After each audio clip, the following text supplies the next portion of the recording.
Welcome to the Christian Romance Podcast, where we go behind the books with inspiring Christian romance authors, exploring faith, love, and the journey that brings the story to life. I'm your host, Kelly Jo Wilson, and today's guest is the incredible Suzanne Woods Fisher, award-winning and best-selling author of 50 books, including A Healing Touch and Capture the Moment. With a passion for storytelling that spans contemporary and Amish romance, as well as nonfiction exploring the Amish way of life, Suzanne brings warmth, wisdom, and a heart for faith-filled fiction. She joins us from California, where she writes, raises guide dogs, and enjoys time with her big, beautiful family. Be sure to stay tuned until the end of the episode to learn how you can enter our book giveaway. Now, here's my conversation with Suzanne. Hi, Suzanne. I am so happy to have you back on the Christian Romance Podcast. I just love talking with you. This is so much fun because I feel like it's actually returning to a friend. And I love the accoutrements you have behind you. They always are fun. They're always a little different. Oh, absolutely. Absolutely. Yes, my little fake flowers over here, but they are very colorful. But yes, you are certainly a friend of the show. You are a wonderful friend. You're just a wonderful person. And I'm just so grateful for you. And I can't wait to hear about this story. This story sounds super, super interesting. And of course, it has some medical elements, which I am very excited about because I am a total nerd for that kind of stuff, being that I am a nurse. But before we get kind of chatting, why don't you let our listeners know a little more about you and the stories that you write? Well, I am a mom of 4, a grandmother to over a dozen, if you can believe that. It's And not wonderful. done yet. And I live out in the Bay Area, San Francisco Bay Area, and raise guide dogs, which we can talk about later, puppies. I have a little 10-week-old yellow lab right now who is in the other room, hopefully resting quietly. If not, you will know. And I have loved writing since I was, as long as I can remember. I wrote magazine articles for years and years and years as my kids were being raised, and then transitioned to books as they went off to college. And now, Kelly, I can't believe it, but I think it's closing in on 50 books, which is amazing. That is amazing. I know. Absolutely amazing. If you had told me that after book 1, I think I would have been terrified. But you just kind of one by one, you just move forward, and a deadline helps. And interestingly enough, those books have been all with Revell Books and the same editor as well. Same editor. I remember you saying that, and I just love that. I love that because it's so consistent, right? Like because it's hard. Sometimes, editors change so much at publishing houses. Yeah, it's such a nice relationship. I think that's wonderful because you have somebody who really knows your voice very well, and it just makes your books like that much better. Oh, well, they're remarkable people. The front of the house and the back of the house as they do their editing work. And I always feel like in some ways I want to impress the two of them the most. And not to make readers come second, but I feel like that's the high bar. And if I can get a book that they feel connected to, I feel really good. Aw, that's wonderful. And yeah, oh my gosh, 50 books. That is absolutely wonderful. What an accomplishment. That's so crazy. Well, like I said, though, one by one, I think it would be, daunting to feel. I mean, there's a lot of authors who've written far more, but I just still can't get over that I could be closing in on 50. Oh my gosh. But 50, I mean, that's amazing. Like I've seen authors write, like you said, the write more, but still it's over a certain period of time. It's like, that's so many books. I mean, even because it's hard enough to do one book a year, let alone multiple books. So you put out multiple books, usually each year, or one or two usually, right? At least. I used to do 3, and now I'm doing 2, which is actually really good. But I do have to say, and I bet this is what you're talking about with 1 a year, as much time as you have, you're going to use it. Yeah, that's true. Yes. Yeah, for sure. Absolutely. But yeah, it's amazing. You're amazing, Suzanne. Absolutely. I hope you celebrate that. You celebrate those books. That's why we're here too. Celebrate these stories. But I didn't know that you raise guide dogs. That is super fun. You want to talk about it a little bit? Well, we got started in this about 25 years ago, and it was, we'd been Wow. living in Hong Kong for 4 years, and we lived in this 44-story high rise on floor 13, which is bad luck in some countries, but not in Hong Kong. And my youngest son really, really wanted to have a dog when we repatriated. And when we did, my husband, who's not really a dog guy, said, well, you're going to have to find a purpose or a function or something like that. And that very week, I went on a third grade field trip with my son to guide dogs, and we found our purpose. So we started with little puppies, and our first dog, somehow just amazing, ended up graduating and becoming a guide for a wonderful young man. And it just changed his life. And that kind of got us hooked, partly because the people are just so wonderful that you're connecting to. Dog people, there's a margin of error. They just have a little, I don't know, they're good people. And so I've just stayed connected. I switched at one point from puppies to doing breeders because that was easier with writing. And so I have done quite a lot of breeders. They all belong to guide dogs. So, I'm almost what they call the custodian. Well, until the dog is retired. And then right now I have a little puppy, and I'm actually raising the puppy for 4 weeks for someone who's going to take her for the rest of her training period.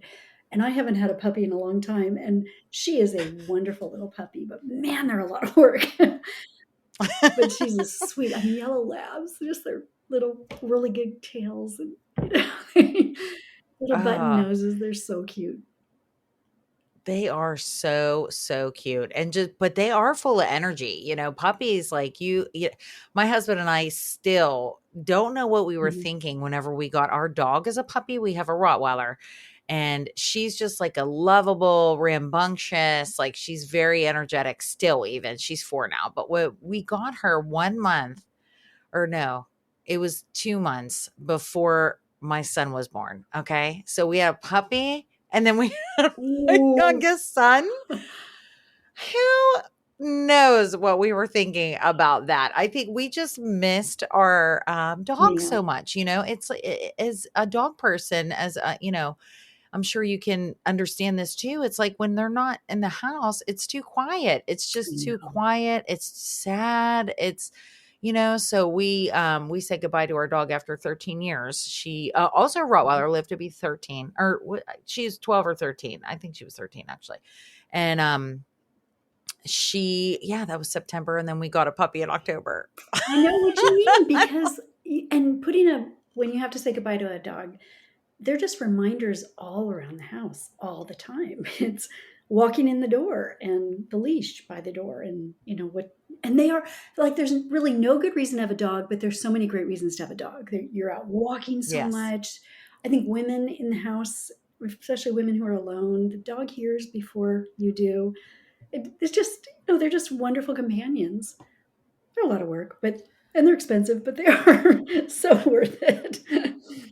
Oh, yes, absolutely, absolutely. But my husband and I were just talking about that. We're like, are we? Because we don't have like a lot of, like, we were thinking about everybody in our family, how people will say like they're a dog person or a cat person, or maybe some people just don't have pets, and to each Mhm. their own. But I think, there's only a few people like around us, like within our family, that actually have dogs. And I can tell you, it's so weird, like how you said about the reminders. When she passed, I didn't realize that I would always give her, because I make my dogs food. I'm like so weird about like the food and recalls and stuff. So I just make their food. I didn't realize how much I was like giving her little snacks every time I was like making food for myself. And it was tough, whenever she passed. But then, like a week or two later, whenever I was making a sandwich, I went to like give her a Mm. piece of turkey, and she wasn't there, and I like I know. bawled. It was just like that moment where you're like, oh my gosh, like I miss her so much. Like I miss her. I want to give her my turkey. Anyway, but I love that you do that. So are you kind of like the go between? Do you actually do the training as well? Like, do you train like with the tricks and like get them kind of prepared for that, or you just kind of like help assist in that Well, when process? you're a puppy raiser, you bring the puppy home at about 8 weeks, 9 weeks, and then you have them to about 16 to 18 months. And you're really just trying to make them an animal that people can live with, like, well potty trained and socialized. And then of course with the little green jacket that they have for guide dogs, they can start going out, and you're supposed to expose them as age appropriate. you're part of a puppy club, which is so fun, and you go on Oh. errands, or you go like on a ferry, or you go on trains, and all these things to just help the dog be well socialized, experienced in what the world may have. But the real training comes when they're recalled. And that's when they go back to the guide dog for the blind facility with trainers, and they're really getting the dog ready for a person who's visually impaired, whole nother Mm. skill level. Ours is socialization. That's our job, and potty training and house manners, Which is like I huge, know. right? I mean, those are big deals, which is wonderful. Oh my gosh. Is the puppy potty trained yet or no? No, she's only 10 weeks. She's good though. I don't think we accidents are infrequent now, which is really good. It makes Oh, me feel that's really good. good. She's got a good soft nature for training, but no, Yeah. and their little needle teeth. I mean, no, puppies are a lot of work. They're so For some reason, crazy. they're I so know. I cute. know. Oh my goodness. I know. It's like little babies, little toddlers kind of running Mhm, around, and you got to like puppy proof everything and make sure that they're mhm. okay and stuff. So, oh my gosh, God bless you. I think Yeah, that's so wonderful though. Oh, that's so amazing. I can't believe that for 25 years we've been doing this. I Ugh, know. I am like, it's so neat. I love finding out these things about you. So, before we get started, so I have a couple fun questions for you, okay? Just because I know you've been here, you are a friend of the show. We have chatted about so many things. I love talking about your stories. But I'm wondering, what about you? So, whenever you're not writing, like, what is your favorite thing to do to unplug? Well, I mean, we just explained one big thing, the dogs, because The puppies. I have 2 breeders too, so it's a lot of dog walking, which is fun. I enjoy that. And I mean, I play a lot of tennis. I actually play a lot of tennis.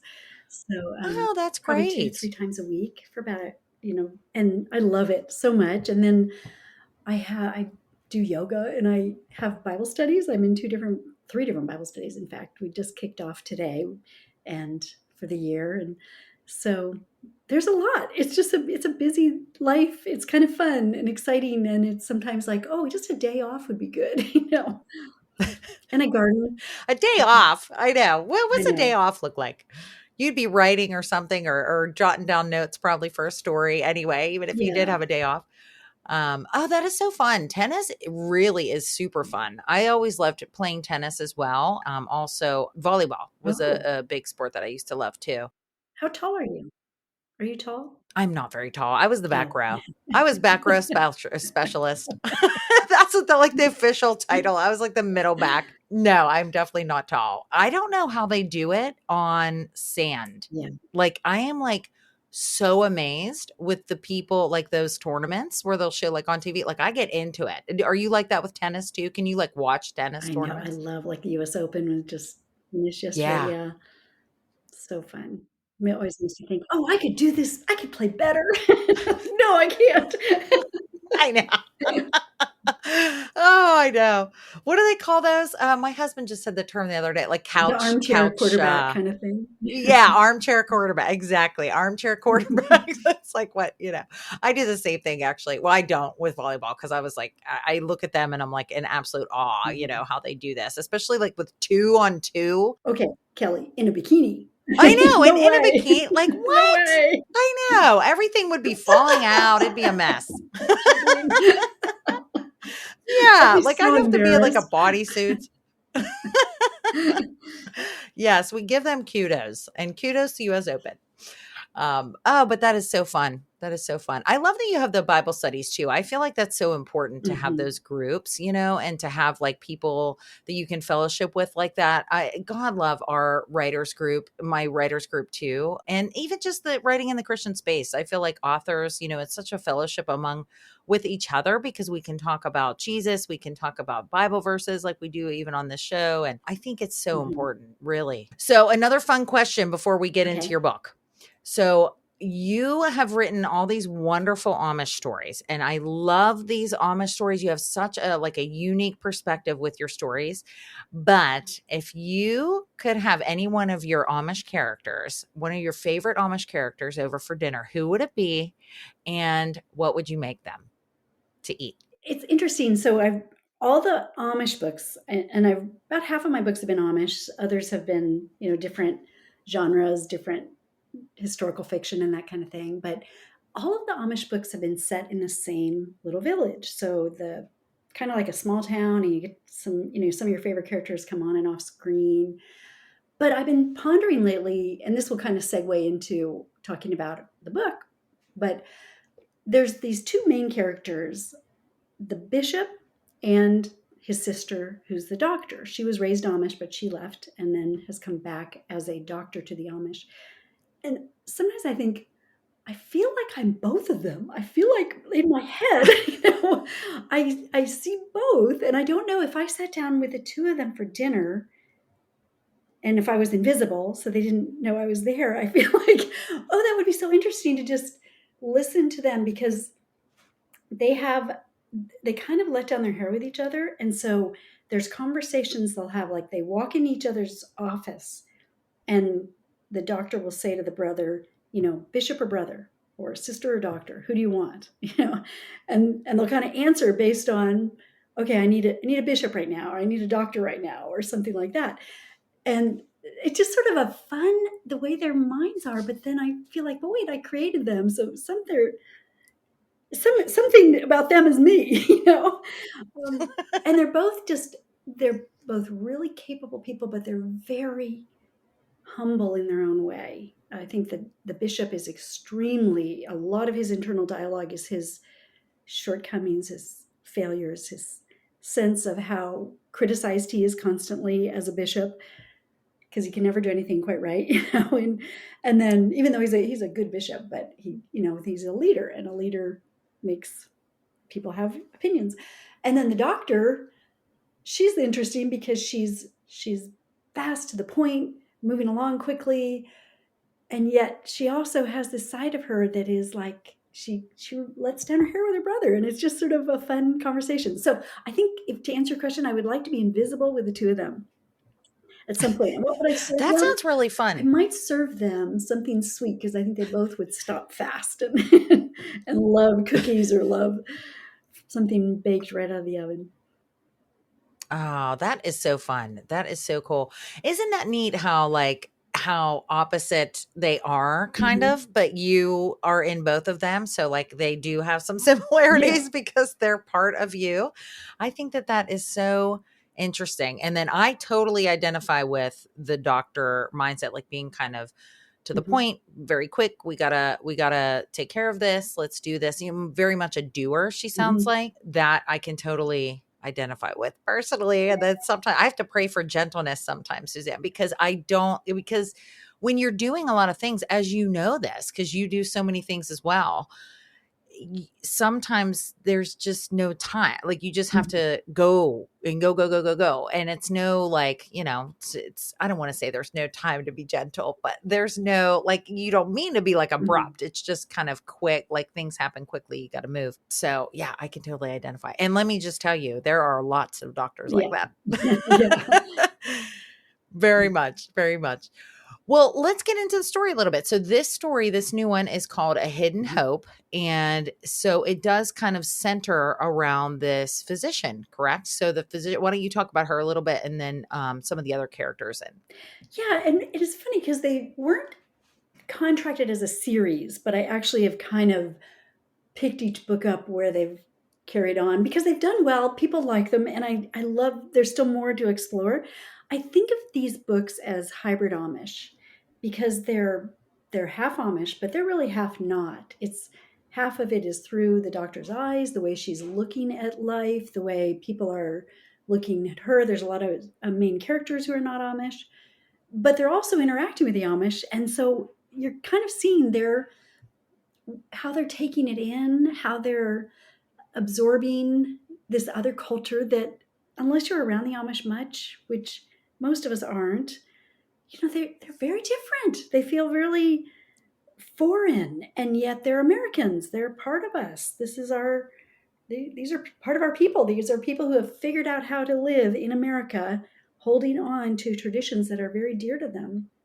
So I'm just finishing the third one as well. That's why this is on my mind a lot, of just about the hybridness of people coming into the community and leaving changed. So this story is about Dr. Stoltzfus, Doc, she's called. She makes house calls, and very few people do that anymore, but she just is a believer in them. She's also very protective of her Amish patients. And she believes you walk into someone's home and you're going to understand more about them than you will in their home, with them coming to your office for 20 minutes. She catches things, she observes things, she notices things. So she has been, like, there was a newspaper article that caught the attention about her, and then a television feature, and all of a sudden all of Pennsylvania knows about Doc Stoltzfus, and her practice is overflowing, and she's trying to just cope with it all, and she finally ends up with 2 residents who are out of medical school. Both of them need experience. The irony is, and this took a lot of work to make sure I did this accurately, both of them did not match on residency day. They're both kind of misfits.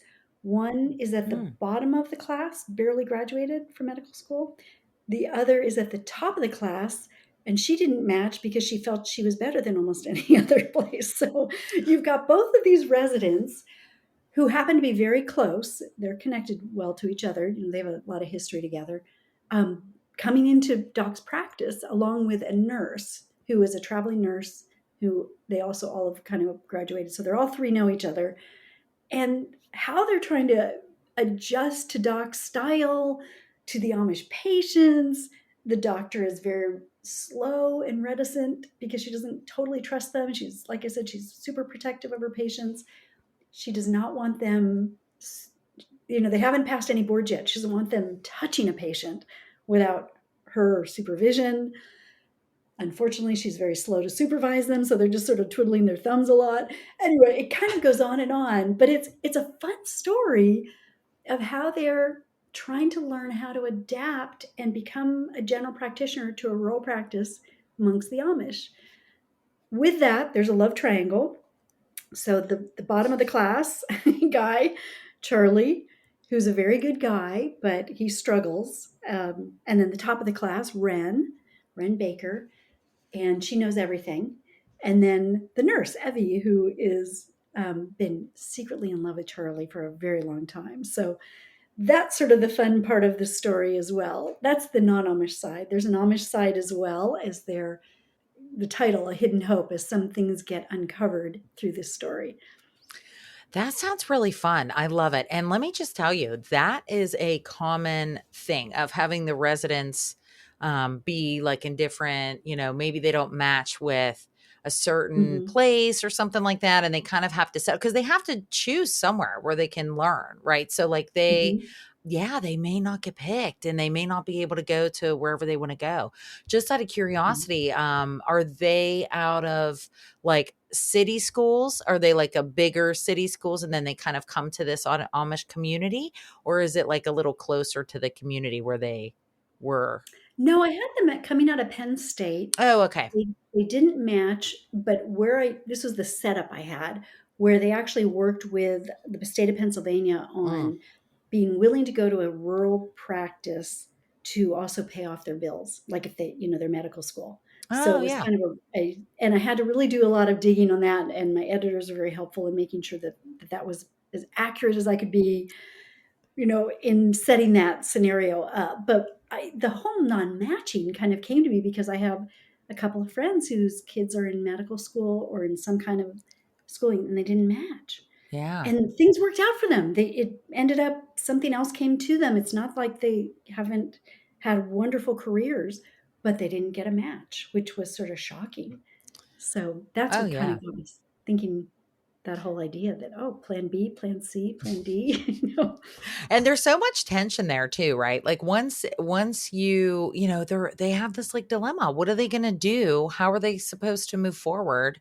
So, Yeah. and then now, with Random. the doc, she's very set, rigid in her ways, in her style, and she doesn't want them being unsafe, and she's old fashioned and making house calls and all of Mhm. that. So they got to get used to that. Oh my gosh. And the love triangle is super fun too. Good, that's yeah. like a trope that always keeps it unpredictable because you Yes, which really is what I cannot. love. Yes, for sure. You can't tell what is going to happen until like pretty much the end, which Mhm, is pretty interesting. And that's always super fun. You know, it's like edge of your seat, like, oh my gosh, who is going to get with who? This is so mhm. crazy. I can't do.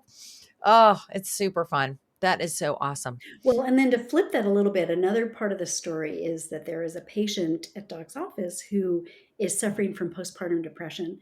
And Hmm. it was interesting to just really pursue that in the Amish because it's not, you know, depression is not common, it's not talked about. And postpartum depression, where motherhood is so highly revered, for someone to be struggling as a Hmm. mother. And I kind of actually pushed that a little bit of just like they were not, people were not reaching into this woman's life in the Amish community because she shouldn't be feeling bad. She's, you know, children are a blessing. You should enjoy that. You should be happy. You wanted this. And this woman was struggling and struggling and struggling. And that's a little part of the story as well, is postpartum depression and Hmm. bringing that in. Well, God bless you for even sharing that in the story because so many people struggle with that. And a lot of Mm-hmm. times they just they don't know that that's what it is. A lot of times people can easily, you know, especially like in communities where people can easily brush it off because there Mm-hmm. is like a baby blues, right? I remember we did in my rotation for obstetrics and like that rotation for my clinicals we did a um, we did a project to where we did the difference. We showed the difference between postpartum depression signs and just baby blues that end up going away after like a week or two, Mm-hmm. sometimes a little bit longer, but not much longer. And just to be really kind of clear, but a lot of the symptoms do cross. So it's hard. It's really hard. You got to be like very aware and in tune with people who women moms who just have a baby. That's why, you know, having a good support system is so important, so people recognize like, no, she's different, like this is different. So that's great that you highlight that, especially I would imagine in that community. Like you said, babies are a blessing. It's almost like, you know, she would have to temper her feelings and just feel like she's not good enough as a mom, as anything, and it just only fosters the further depression to not have the Right. support, you Social know. shame. Yeah. Yeah, the shame. Yeah, absolutely. Oh man, very Yeah. intense. See, that's what's so great about your stories. You do like you can have such a lighthearted, like a sweetness about them that shows such a hope, but also you really like dive into real struggles and like real themes that are tough that you see your characters have to navigate, especially like in the Amish communities and stuff. It's so awesome. I know they are people just like us, but they do have a lot to teach us. I think I always feel, even as I finish a book, I always feel like just, oh, there is a lot of beauty in their life, a lot of really keeping a lot of technology out. You know, I just feel for parents trying to raise kids with all the things coming at them right now. And I just appreciate the Amish are slow to embrace, slow to just take this in. And they're, you know, pretty impressive in a lot of ways. Not perfect, but and they have just as many problems as we all do, but they do have that sense of community. They do community well. Yeah. And it's so admirable. Absolutely. Well, we are almost at time, but I did want to ask you, was there any certain verse that really encouraged you throughout writing this story or that's maybe tied to this story, a Bible verse? Yes, I in fact I have it here because I love this. It's a familiar verse, but I read it in the Message and it just had a different way of speaking to me. And so this is from Philippians 4, 6, and 7. Hmm. And again, we're thinking about this young mom who's struggling with postpartum depression with twins who never stop crying. And it says, don't fret or worry. Instead of worrying, pray. Let petitions and praises shape your worries into prayers, letting God know your concerns. And before you know it, a sense of God's wholeness, of everything coming together for good, will come and settle you down. It's wonderful what happens when Christ displaces worry at the center of your life. Hmm. Isn't that a beautiful retelling of that verse? Yes, Love that. Love that. absolutely. Yes. Beautiful. Absolutely beautiful. Because he also, we forget, I think that it's tough whenever people are in that worrisome or in that difficult Yeah. times and they're feeling anxious or like, worried, distraught. Overwhelmed. Overwhelmed. Jesus really knows that. He knows that better than anyone. He was going through so much adversity in this world. He was hated and shamed, and not to mention, I mean, that was even before the crucifixion, right? Like, so he really knows like that inner struggle and the worry in every way, shape, or form. And he can be such a true comfort and peace. I think that just reflects it so wonderfully, Mhm. for sure. Yeah, I just love that shape. Let prayer shape the worries. Mm. I just thought what a good way to take that worry into a better place. Not just be told not to worry, but no, let's move that into a closer relationship with God, which is what my books are more than anything. I always want people to feel just a little more close to the Lord. Oh, absolutely. Yes, absolutely. Oh, just wonderful as always. Same, you're a terrific interviewer, Kelly. Oh, stop it. No, it's easy to whenever I'm talking with you. You're a friend. You're a friend, Suzanne. It's easy. Yes. Well, where can people find this wonderful book, A Hidden Hope, and where's the best place that they can connect with you and get on your newsletter? So A Hidden Hope should be available anywhere. Amazon, Baker Bookhouse, Barnes and Noble, on and on. But my website is such a great place to connect because I try to take such good care of my readers. And I have a very vibrant, robust readership where, with a weekly newsletter, you don't have to subscribe to the weekliness, but I think you might enjoy it. And I do a lot of giveaways and a lot of contests and just try to really make my readers know how appreciative I am of them. So www.suzannewoodsfisher.com. I'm on Instagram as well. Hang out there quite a bit. So, and post a lot of funny pictures, I think, of puppies and grandchildren on it. Oh my gosh, how can we refuse that? Puppies and Yeah, grandchildren, sign me up. I love it. yeah. It's wonderful. Well, as always, it is just such a pleasure to have you on the show, Suzanne. Thank you so much for sharing your heart and sharing these stories. And just thank you for what you do. Oh, I appreciate you very much. So blessings to you, Kelly. What a joy to share today's episode with you. I hope it encouraged your heart and inspired your love for stories that reflect God's grace and goodness. If you enjoyed our conversation, be sure to subscribe so you never miss a new episode. And because we're so grateful you're part of this community, we love to bless you with lots of books. Enter our latest giveaway by visiting ChristianRomancePodcast.com. That's ChristianRomancePodcast.com. Thanks so much for listening. And until next time, keep your faith, share the love, and happy reading.